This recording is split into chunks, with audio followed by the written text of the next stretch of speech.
Hi guys, what's up? Welcome back to another episode of Sermondo Talks. My name is Christina and I'm here to introduce you to some of the smartest Amazon experts from all over the world. If you haven't subscribed to our channel yet and you'd like to get some industry insights, hear some interesting stories about entrepreneurship, and learn some useful hacks that you can apply to your own Amazon business, make sure you subscribe to our channel now and hit that notification bell so you will never miss another episode again. I'm super excited to announce our today's guest. It's Jhonny Luis Amarilla Torres, who's the founder of E-BAUS, a German-based Amazon full-service agency. We will talk a little bit about his company, his own journey, and the particularities of selling on Amazon Germany in comparison to other Amazon marketplaces. I'd say, without further ado, let's say hi to Jhonny and ask him some questions.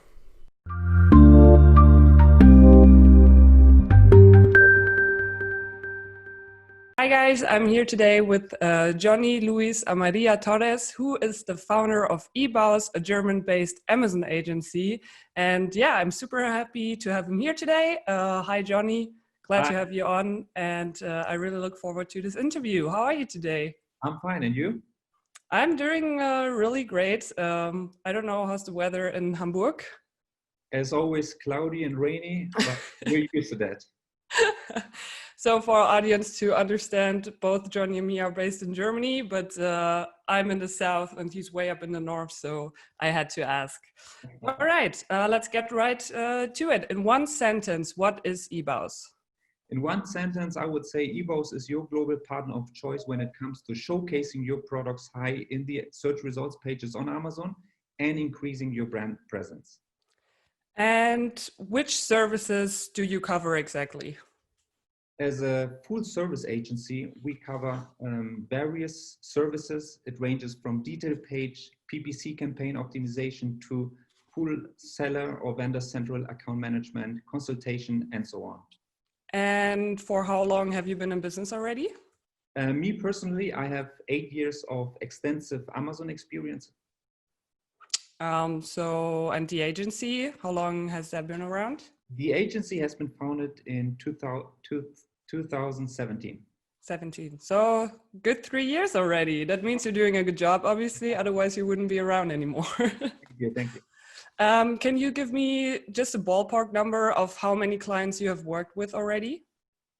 Oh, that's very difficult to say. I stopped counting, but it would have been probably over the last 8 years working with more than 100 clients.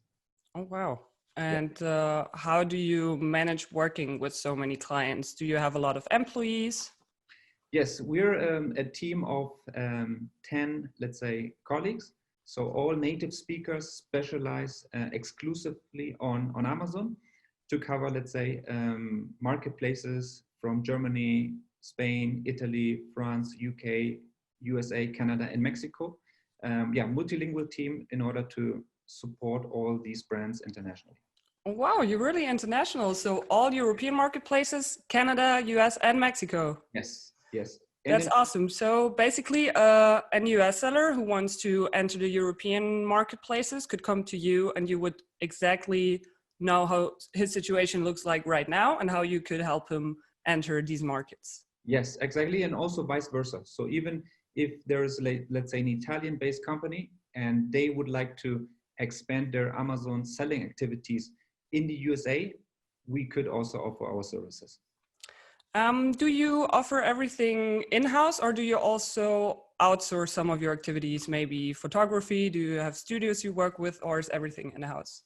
Let's say 90% is done in-house, and we have some services, for example, photography, if we are offering, let's say, picture optimization, where we are partnering with other agencies or freelancers who will, let's say, support us in this way.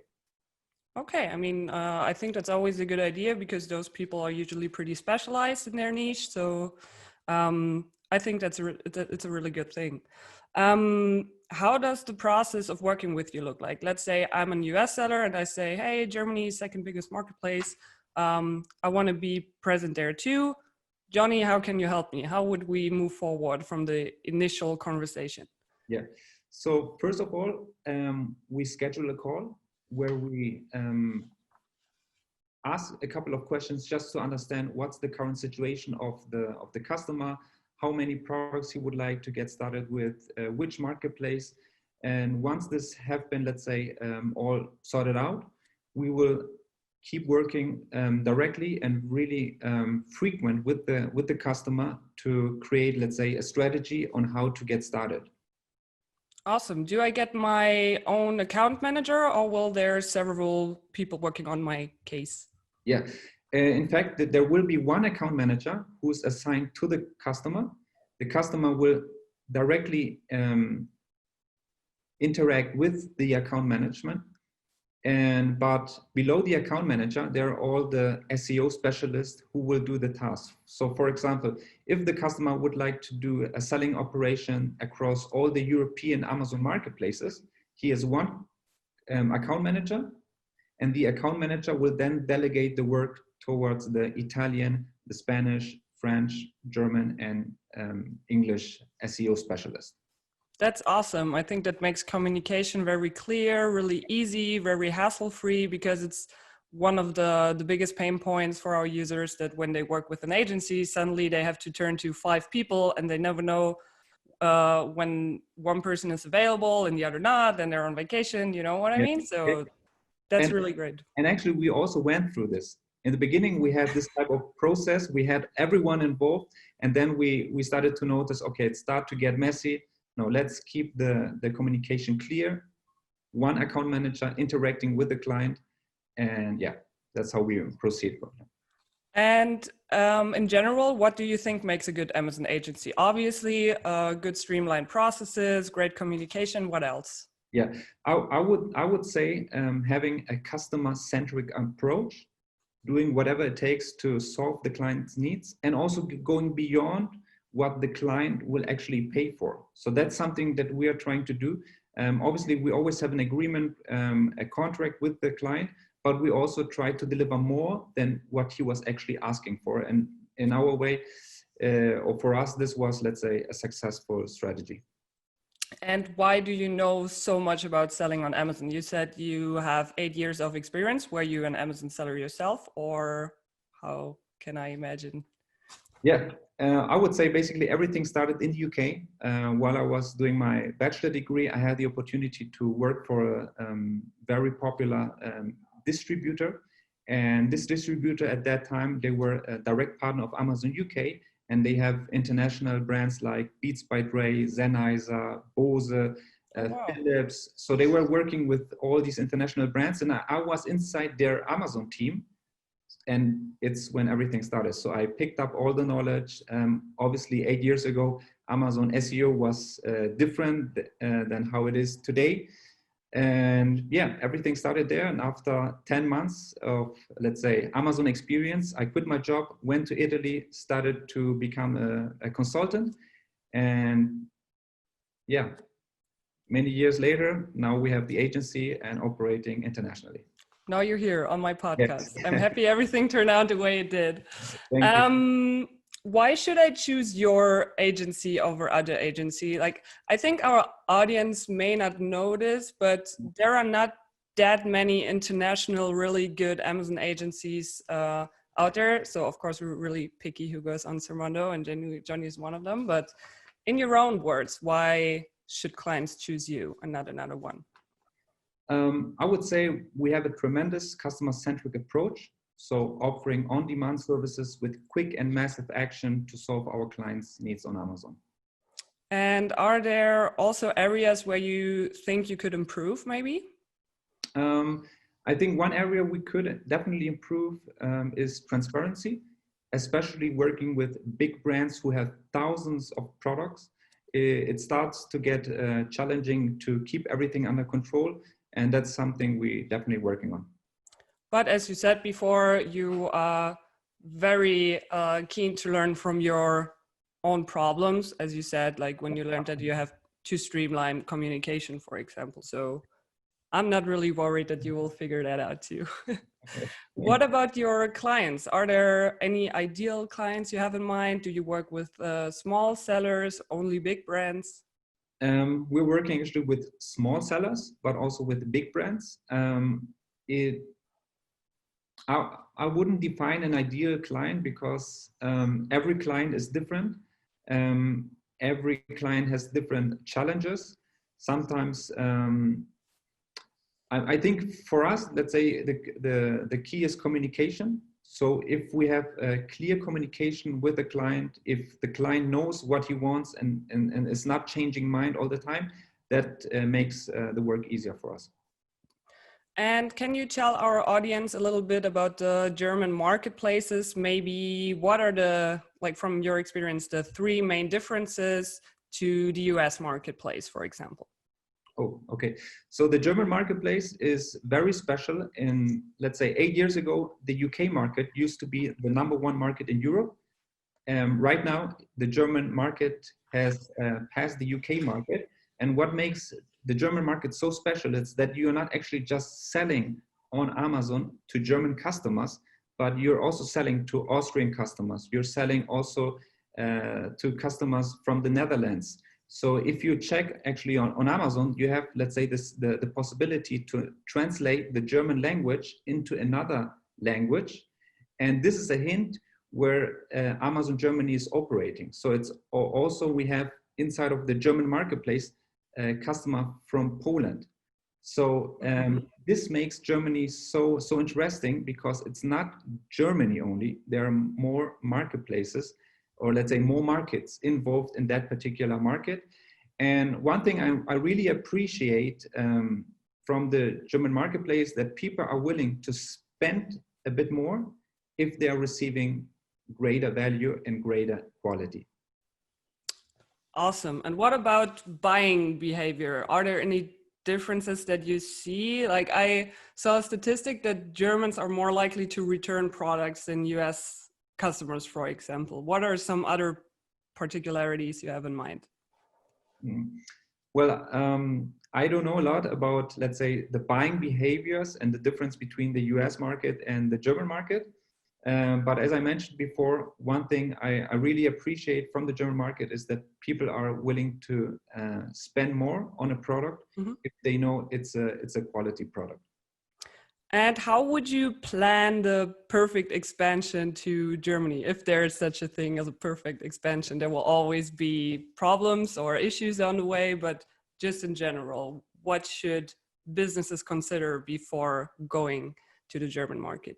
Yeah, well, it always depends on the product category, the product itself, and also the resources that a company has. But in general, I would always advise a customer to do the market research to know who are your competitors. It's probably in Germany, you won't have the same competitors than you have in the US. And even some US competitors who might be already active on the German marketplaces, it doesn't mean that they are, let's say, your main competitors. So you need to do your market research, know who are your competitors, what's the correct price point, and based on that, you build a strategy. So it's basically like starting a new business. So yeah. Could you name 3 things that your clients say about you and your work? Customer-centric approach, massive action, and trying to solve the customer needs. Could I contact previous clients of yours to verify what you just said? Yes, and actually you already did that. Yeah, I already did that. If you go to Jhonny's or E-BAUS Sermondo listing, you will have verified reviews there. But also every customer could do that, right? Reach out to previous clients. Okay, awesome. How does your pricing look like? Do you charge per hour, per month, per project? Everything is possible. It always depends. There are some customers who are looking, let's say, for a long-term relationship. So here we have a monthly handling fee and also a percentage on the commission. Then we have, let's say, smaller clients who are hiring us for, let's say, a setup project. They want to get started on Amazon. We set up the account. We optimize the listings. We gave them, let's say, also some consultation on how to optimize their ad campaigns by themselves. So here we have, let's say, a 3-month project. Some customers, they ask us for a specific product page optimization. So here we have a one-time investment. Then we have other clients who are, I would say, even private people who just want to get started and maybe don't have the money to afford an agency. So here we try to offer them, let's say, coaching sessions where we say, hey, I'm transferring our knowledge or my knowledge to you, so you are able to do it by yourself. And here we, let's say, agree on a coaching plan with 4, 5, 6 coaching session, depends on what the topic is, and there's a one-time fee. Yeah, That's awesome, because a lot of agencies only offer their like full service packages, and I think a lot of sellers they're hesitating to work with an agency because agency always sounds so expensive. So yeah, what I heard now is that you do not only offer like full service packages, but also a la carte services. So I could also say like, I only have this one listing. I only want you to optimize one, and you would do that. Yeah, we will do that. Awesome. Is there a service contract before starting? In the past, we never used to have a service contract, so it was always based on trust. Mm-hmm. But since we founded the agency, obviously we have a service agreement, but it's very flexible. Okay. There's no long-term commitment that you need to commit 1 year or not even 6 months. With the 30 days notice, you can opt out at any time. That's great. Because we're not like a, I don't know, telephone company like Vodafone, where we do 2 years contract. If the client is not happy, I don't want the client to pay for service if he's not really satisfied. Yeah. So we give this, let's say, assurance, this guarantee, this security to the client, and it's our work to make sure that you're happy and that you're fully satisfied with our service. So we put the pressure on us, and this makes us focusing on the client. Great. I really like that. Speaking of checking the quality of your work, do you have some sort of reporting system in place? Does the client get, I don't know, a report every 2 weeks or every month? What's in there? Yeah. Tell me a bit of it. It always depends. We have a monthly reporting where we, let's say, talk about the general KPIs, overall sales, orders, and so on. Then we have a monthly reporting related to advertising campaigns. But every reporting comes also along with a monthly meeting. So we have monthly meetings. Sometimes it's in person if the client is in Hamburg, or it is via Skype or over the phone, where we discuss, let's say, our monthly reporting, and we go through all the important KPIs and to see, okay, where do we have some issues? Could this might be a problem? Let's fix it before it actually becomes a real problem. So it's better to prevent than to cure. That's a great line. I will use that. I will use it in the description of the video. So you said clients can always drop out of the business relationship when they're not happy. Yeah. And in general, how would you deal with a client that says, hey, Jhonny, I expected more and somehow I'm not satisfied? Doesn't necessarily have to do anything with the quality of your work, but sometimes managing expectations. So how would you deal with such a situation? It's very easy. We don't charge the client if he's not happy. Oh, wow. Yeah. It just happened once in 8 years that a client had total different expectation, but I also learned from that. This happened actually when I was still a consultant, not with the agency, but here was the key to communicate with the client, to make sure we agree on what is the work that need to be done. And so far we had a very good work with this approach, because if you communicate, then everything should be clear. And we're also working very closely with the client. So it's not that we're just doing our work and then we just hand it to you. We always discuss it with the customer, because at the end of the day, nobody knows the product better than the customer itself. So I cannot be, let's say, the master of knowledge of every product, every category. Yeah. So that's why we do our work. For example, we do the optimization of the product pages. We show you our draft, our example, go through it. Is there something we're missing? Is there something that should be highlighted? So we do the work together with the client, and together we come to the final, let's say, result. And yeah. It's also, I think working that closely with your clients is also a great resource for learning areas where you can still improve, for example. So when 10 clients would say, like, hey, the response time is too slow, then you can learn from that and implement it in the future and make your clients even more happy. So that's a good approach. How do you stay up to date? Sometimes it feels like Jeff Bezos is sitting there and just thinking, what could I change now about the guidelines? How do you keep track of all the changes? Yeah, since we became, let's say, an official solution provider on Amazon. So if, let's say, a customer goes to Seller Central and looks for an official solution provider, he will find us as an authorized agency by Amazon. We're working very closely with Amazon, especially with the marketing department. So all the, let's say, innovations that are coming, we get this information directly from Amazon. So it's not just it happened and then I'm just browsing on Amazon and so, oh, there's something new going on. I get the information directly from Amazon. And also one other source is the US. Most of the innovations, they happen first on the US marketplaces, and then at some point they will be implemented in Europe. So most of the innovation, we already see it coming. Awesome. I didn't know that. That's actually great. You could, if you sell both on the US marketplace and let's say Germany, you can like spy in one country and then already be prepared in Germany when it hits here. And that's what we're always doing. So we have, let's say, our presentation with our current clients, where we actually present them all the innovations that will be implemented in the next 6 to 12 months.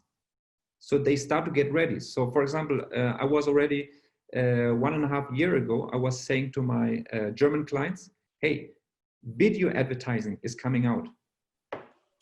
And recently they just launched it. It was already active many months ago in the US. So now our clients, they are well prepared, because I already told them 1.5 years ago, we need to get some videos to use it for video advertisement. Awesome. That's such a, like, they can get way ahead of their competition that way. Yes, absolutely. It's better to be the first than the last one. Okay. Is there anything else you want to add about E-BAUS? Otherwise, I would continue with some personal questions. Well, you're fine to go with the personal questions. Okay. Why did you decide to become an entrepreneur and just not work for another agency or company or Amazon? To be honest, it just happened. I never, let's say, made the decision to become an entrepreneur or to found the agency. As I told you, 8 years ago, I was working for a British distributor. I had my girlfriend in Italy. I had a long-term relationship. I moved to Italy, and then when I was in Italy, I wasn't even able to speak the language. I didn't know anyone. So I thought, okay, what can I do? Well, I just do Amazon. That's what I was doing the last 10 months. So at some point I became, let's say, a freelancer, and then clients were happy. They let's say, they recommended me to other businesses. I started to have more work. And at some point there was so much work that I needed help from people. So I started to hire people to assist me. And I don't know, time passed. And at the end, we're now here with the agency. At some point you just woke up and you were an agency owner. Like, how did this happen? How many languages do you speak? I assume that you have Spanish roots or Latin American roots? Yes. So I speak 4 languages. My parents, they are both from South America, but I was born and raised in Germany. So basically I'm bilingual, Spanish and German, obviously English. And starting my freelancer journey in Italy, I also learned Italian. Awesome. Italian and Spanish is pretty close, right? Pretty close. That's why it's also very easy to learn it. Maybe we could, like, after this interview, practice my Spanish a bit. Sure. I really need to learn it again. How does your typical day look like? Oh, Are you the kind of entrepreneur who says, I always wake up at 4 and then run a half marathon, read a book, and then start my day at 6? no, not really. I think my day is, I wake up early, obviously. I go to the office, I check all the emails, see are there any urgent requests where I need to act immediately. It always depends on the day. There are some days where it's full packed with meetings with clients where we have our monthly meetings. Apart from the monthly meetings, we are also offering, let's say, on-demand services. So if there's an, let's say, urgent topic that need to be discussed, I put it on my agenda and we talk about it. So I would say it's checking emails, trying to act and give massive action on urgent topics and having a lot of meetings in between. I really hope that we're in the urgent folder. So when we send our clients to you, that you think, oh my God, I need to act immediately. Yes, absolutely. Okay, very good to know. When do you leave the office? At what hour usually? It always depends. Since we're working internationally, sometimes we have clients who are based, for example, in LA or in Mexico. And in order to make sure that we're, let's say, doing the calls, since there are sometimes 7-8 hours time difference, it always depends. So I would say a regular day would be from 9 to 7 p.m. All right. That's, you could live with that. Like a lot of entrepreneurs always flex, like I work 80 hours per week, but I don't think that's really feasible in the long term. What is a skill or characteristic that you wish you had, but you don't have right now? Good question. I think now you caught me cold. What characteristic? I wish I could speak more languages. Oh yeah, that would be awesome. Like French and Portuguese or in Chinese, and then I think I would be good on that. Oh my God, Chinese would be so cool, but I think it's really hard to learn. Yeah. All right. If you could have a superpower, not speaking any language you like, let's take another one. Which superpower would you like to have and why? I would say I would like to have the superpower of being able to transport myself to any city, any country around the world. That would be so cool if you can just snap and say, hey, I'm in Miami. Yeah. Snap, hey, I'm in South America. That would be so cool.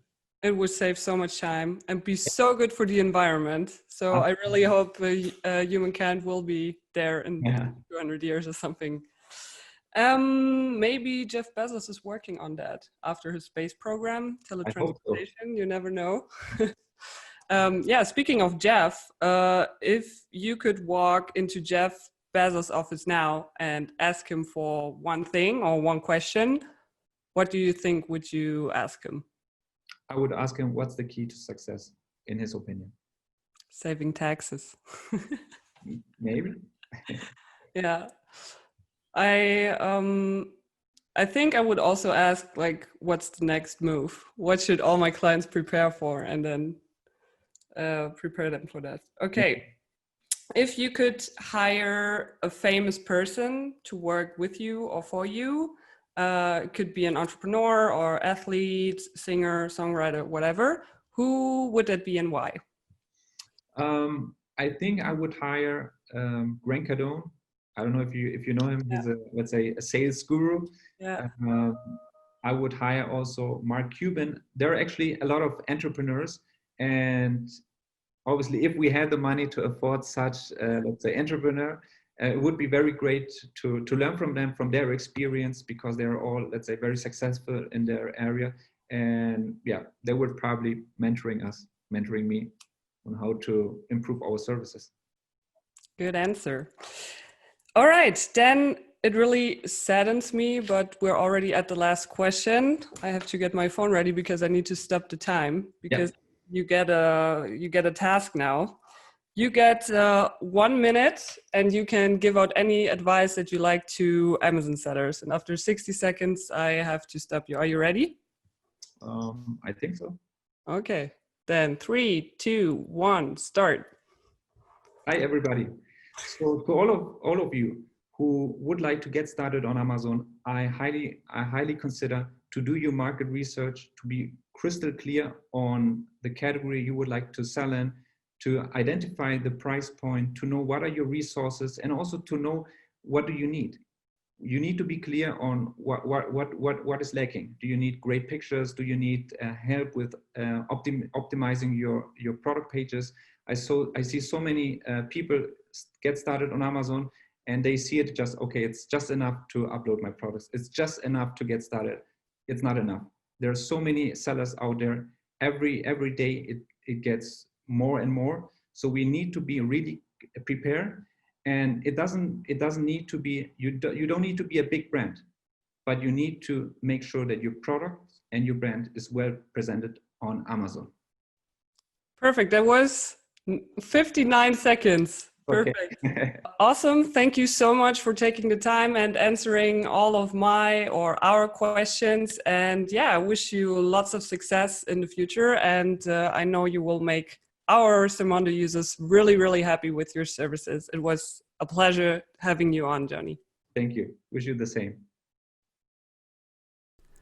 All right, guys, that's it for today. That was my interview with Jhonny. I hope you enjoyed it. If you have any questions for him or for me, simply leave your comment below this video. I also included some helpful information in the description box where you can find out more about E-BAUS and Sermondo.com, and you can also find our contact details there in case you want to reach out.